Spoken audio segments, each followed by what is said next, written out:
Namaste. Thank you very much to our live stream audience and to everyone coming along in this fourth part of the Karma Yoga of the Bhagavad Gita series.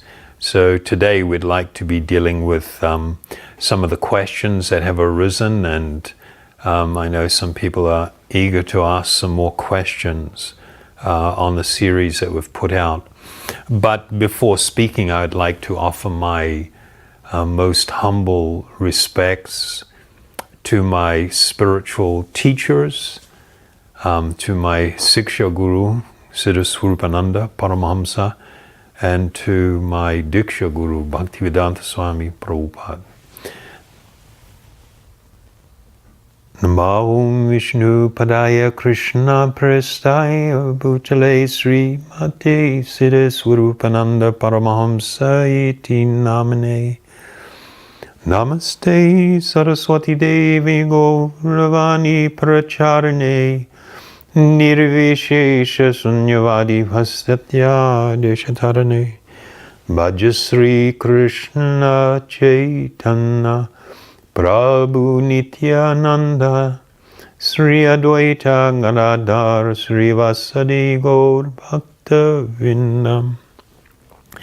Hey Krishna Kauruna Sindhu Dinabandhu Jagatpate Gopisha Gopika Kanta Radha Kanta Namostute. Haribol.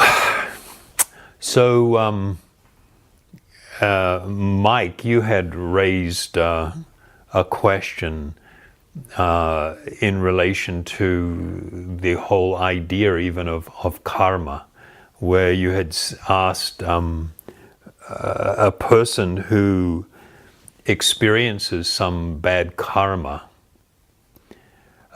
They may say that, look, I don't remember. I don't remember having engaged in the activity that has caused this bad karma.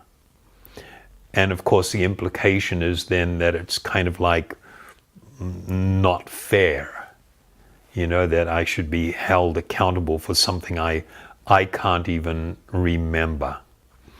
And that really is, I think, a very relevant question. A lot of people have these, let me just step back for a second.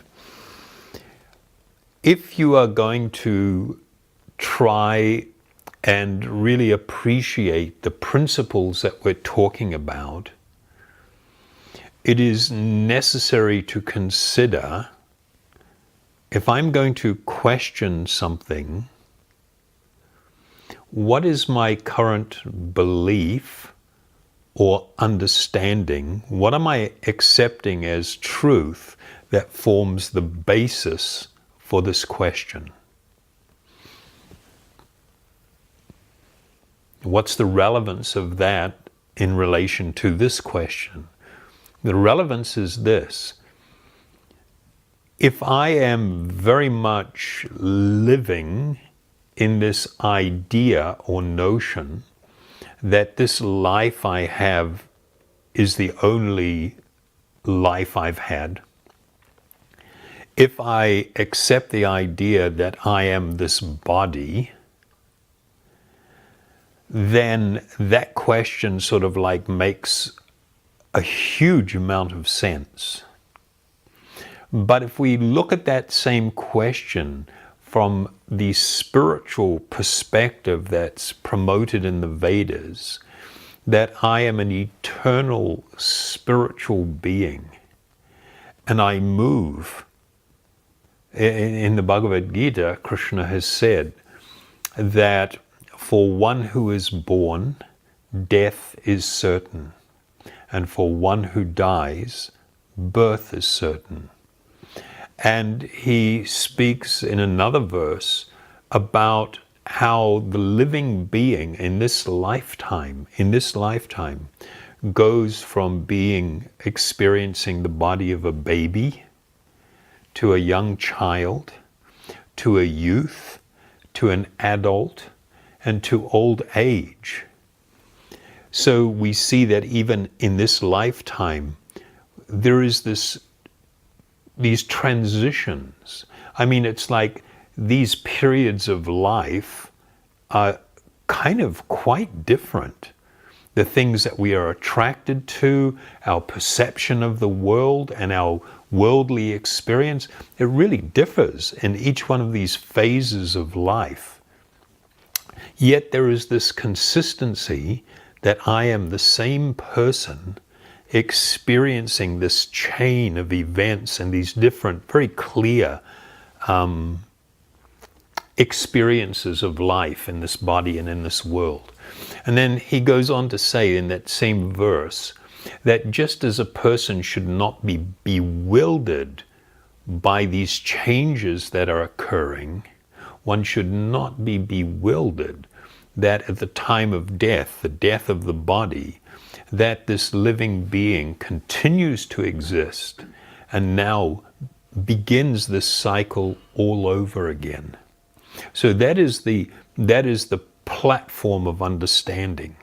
And so if we have that understanding and we've really come to appreciate it and realize it, then the question of it's not fair that I don't remember what happened in the past, sort of, okay, now I've got a different realization of that. Whereas if I'm thinking in terms of my body being who I am and this life that I'm living right now and this body is the only thing, then it's kind of like, that's horribly unfair. But it's kind of like, we can use the example, somebody gets totally intoxicated, they get drunk out of their mind, and then they go and cause a riot somewhere, get into a fight, crash a car. They can do all kinds of insane things while being heavily intoxicated. Wake up the next morning in jail and then complain, why am I put in jail? And they were told, oh, because you did this or you did that. And you go, I don't remember that. So just as in this lifetime and our experience in this life, we are held accountable for things that we do, even if we don't remember what we have done, and we think that that's okay. From a bigger perspective, it is also completely acceptable and understandable that just because I cannot remember what actions I have engaged in a previous body, it doesn't mean that I become free from the responsibility of having to accept the result of those actions. So, Mike, when you raised this question a little earlier before we live streamed here, you had made mention of some famous case, I think it was in America, was it? Somewhere where a judge had passed a sentence upon someone for committing a quite horrific and serious crime, if I recall what you were saying. And the person had no real either recollection, or they were overwhelmed by some tremendous emotion. And now they seem to be completely rational and completely maybe even repentant for what had happened and everything. And the judge made the comment that his sentencing was based upon not the current state of mind of the offender, but the state of mind at the time that a crime was committed. And that's a quite relevant point. Of course, it's also a contentious point, because there are people that are saying that if I did not, I wasn't myself when I did that, therefore I should not be so accountable. From the karmic perspective, that is really not the case. there is an understanding that karma is a very complex issue. And there are mitigating circumstances. Two people can engage in the same activity, but they can be doing things with different understandings and with different motivations. And the karmic result will be different. It's not, everything is so incredibly and irrationally cut and dried. It's not like that. You know, and your question, Mike, sort of raises the point that sometimes people are, well, what if I don't believe in karma? And it's kind of like, well, how do you answer that? You know, it's like, well, what you actually believe is almost like irrelevant. It's like saying, what if I don't believe in gravity? You know, just because you give up the belief in gravity, it doesn't mean you float off in the air. No, that's not the reality of things. So people will say, well, that's not a fair comparison because it's evident and it's immediate. But that can be also the same thing with karma. Karma meaning action and the result of it. If I hit my hand with a hammer, is the karmic result of that action not immediate? Yes, this is also karma. You perform an action, there will be a reaction, there will be an experience attached to that, a fruit of that action. A person says, well, you know, what about, you know, that's not also a fair example. Well, it actually is. But karma deals with action, whether the result is immediate or future or whatever. That's not that doesn't change things. For example, I can decide to give up eating I can begin to eat in a very unhealthy way. I don't know if you guys ever saw that video, what was it, Super Size Me, where some guy went on a binge where he would not eat anything other than fast food for 30 days. And of course, in doing it, and if anybody offered, sir, can we, what's the term? Can we, they have this, you know, kind of like upgrade you type of thing, you know, to this thing. And it's called supersizing. He would voluntarily accept it. And so he was often eating more than required, and the food was so unhealthy that even just over halfway through the 30-day period, the doctor that was monitoring his health advised him he was rapidly reaching a point where he was going to do irreparable harm to his body and perhaps even cause his death. So, you know, if I use the example that I choose a course of action that will lead in the very near future or you know, little bit longer term future where there will be some result of it. This is all still part of the laws of karma.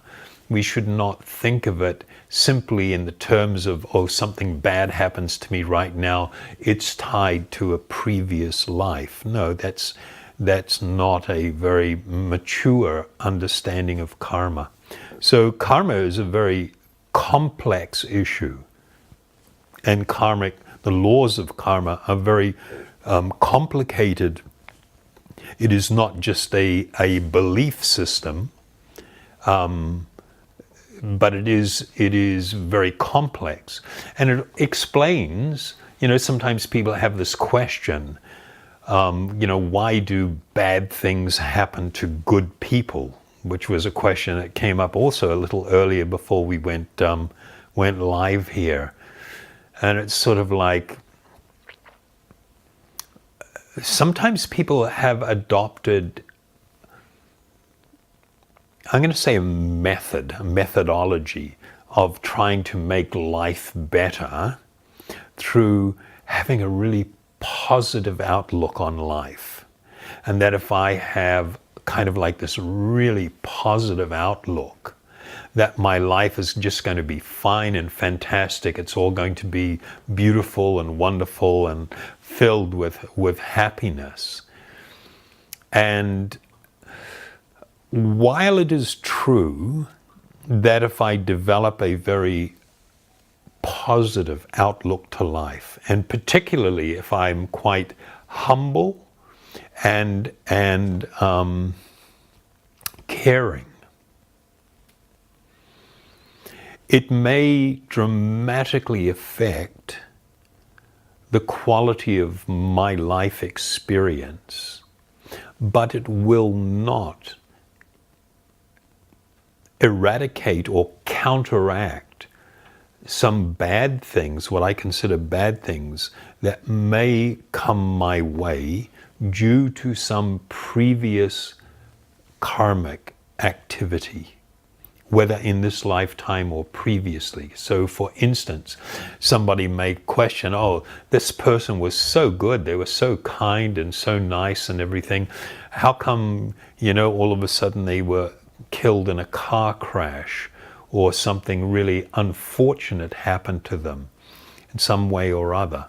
Well, the reality is your current good actions and your current positive outlook on life is not going to offset or eradicate karmic reaction. It just doesn't happen that way. I'm sorry.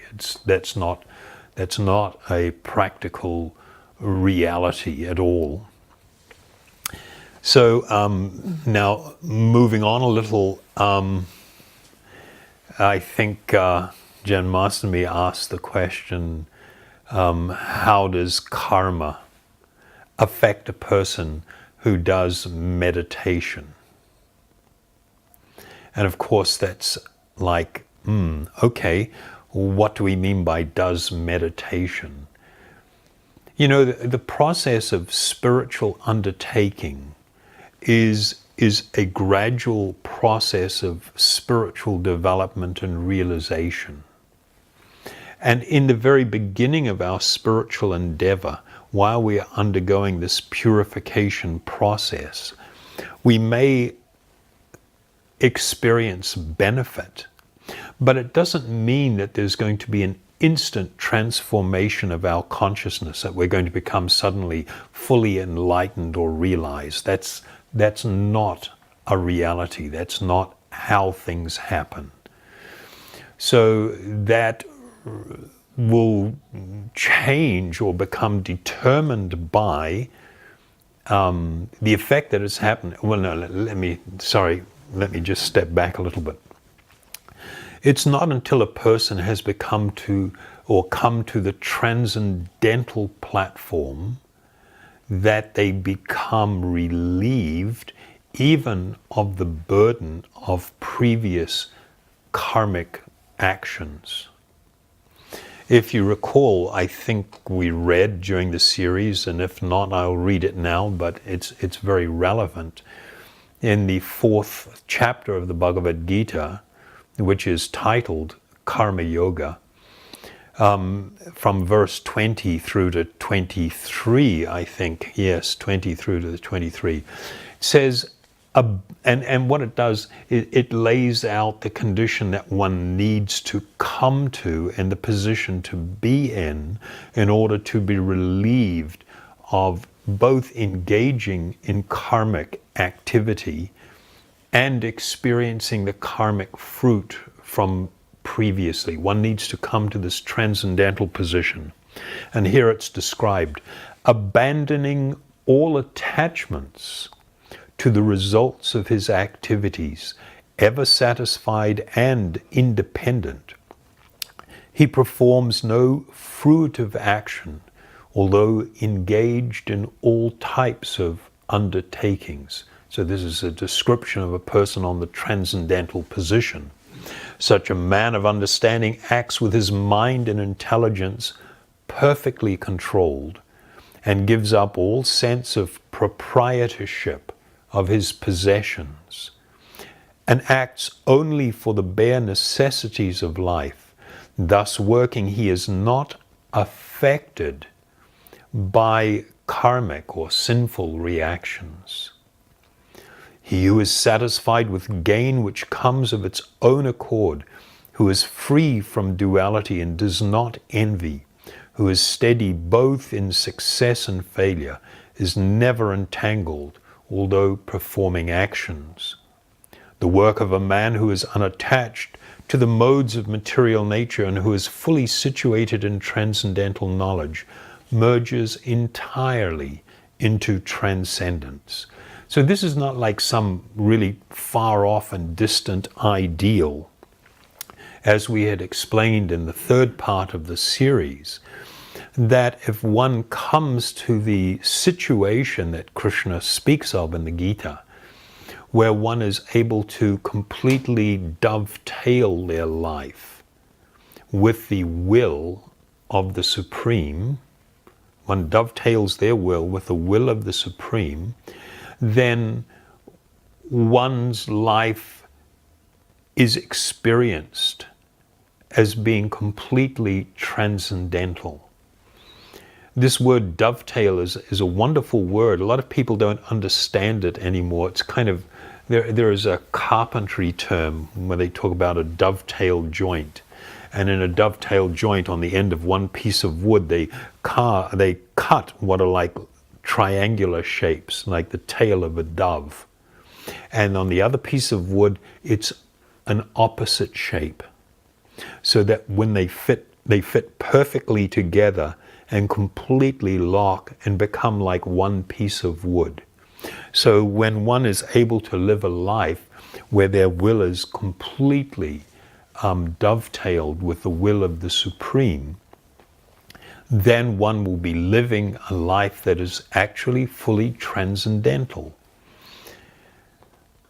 And this process is, or this state, is arrived at quite easily, in the sense that it doesn't require that one become enormously qualified to get into this condition.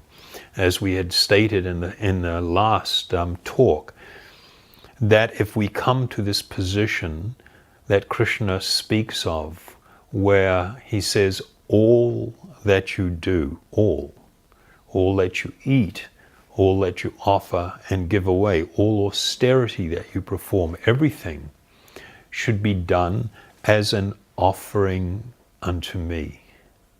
So when a person has come to this condition where they are in great humility and with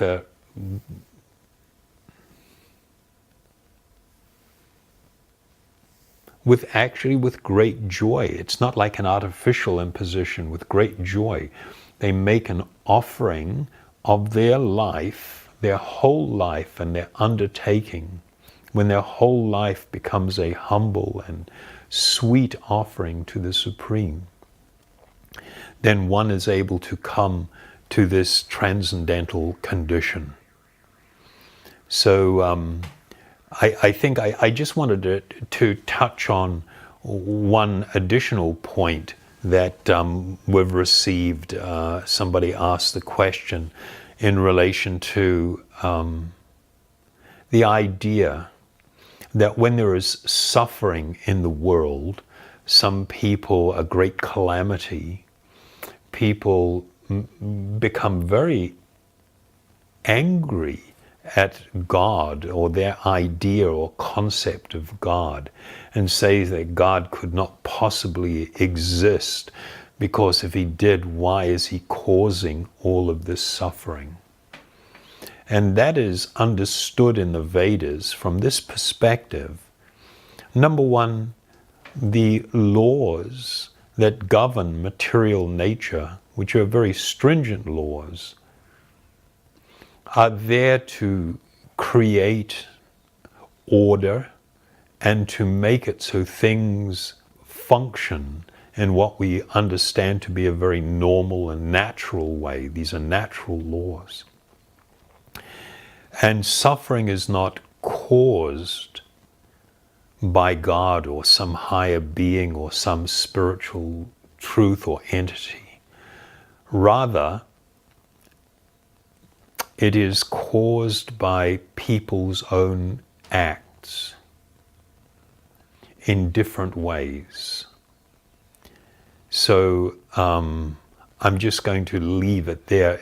That's a very deep subject, and it requires quite a bit of considerable contemplation upon to really understand and appreciate. But having said that, people that misunderstand these things, people that misunderstand the laws of karma, may also become insensitive to the suffering of others. You know, somebody is suffering and it's like, well, they deserved it. If we make this statement or we think this way, then this is profoundly unfortunate that somebody could be in this state. Nobody, no spiritual entity deserves to suffer. If we think that way, we are very far from any real spiritual understanding. While there may be laws of action and reaction, the laws of karma, for instance, and many other types of natural laws that govern our lives and existence within the material world, the feeling that we can be callous to somebody else's suffering, or the idea that somebody deserves to suffer, is really contrary to all spiritual teaching and spiritual principle. That also is a very big subject, and we don't really have time to deal with that, so I'm just touching on it very briefly here and asking that people maybe contemplate upon that, and undertaking a spiritual practice that brings about enlightenment, a practice that is focused on meditation and primarily kirtan meditation, is something that will make it so that we can have deeper, increasing and compassionate realizations and understandings of our life and the lives of others. So with that, I'd like to thank you very, very much, and invite you to join with us in a little kirtan. I'll ask Ali to accompany us on the harmonium, please. And we'll use the same mantra that we've used in the first two parts of the series. Hari Bol, Nitai Gaur, Hari Bol. And if our live streaming operator has got it together, again, we will see the mantra on the bottom of the screen. Thank you very much.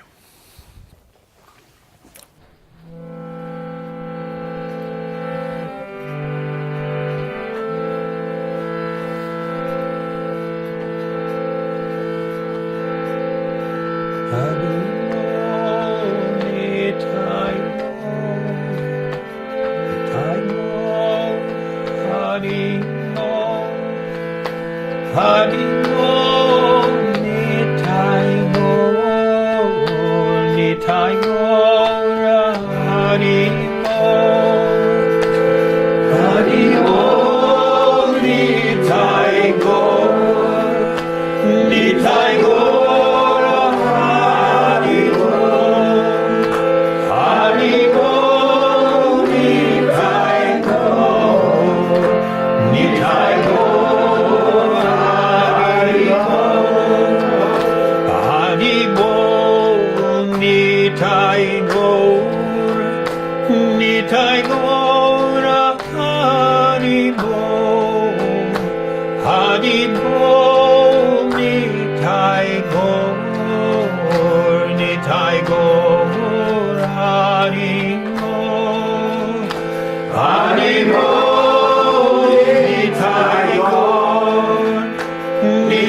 Nitai Gora Haribo, Haribo, Nitai Gora, Nitai Gora Haribo, Haribo, Nitai Gora, Nitai Gora Haribo, Haribo. Nitai Gora Haribo, Haribo, Nitai Gora, Nitai Gora Haribo, Haribo, Nitai Gora, Nitai Gora Haribo, Haribo. Nitai Gora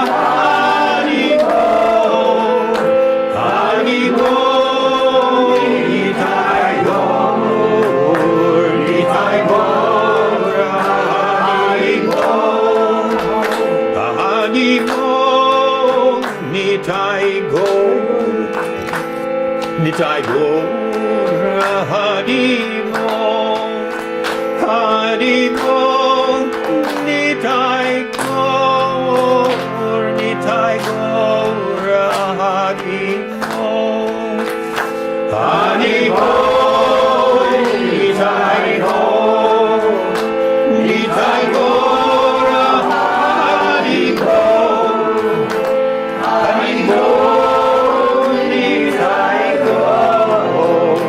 Nitai Gora Haribo, Haribo, Nitai Gora, Nitai Gora Haribo, Haribo.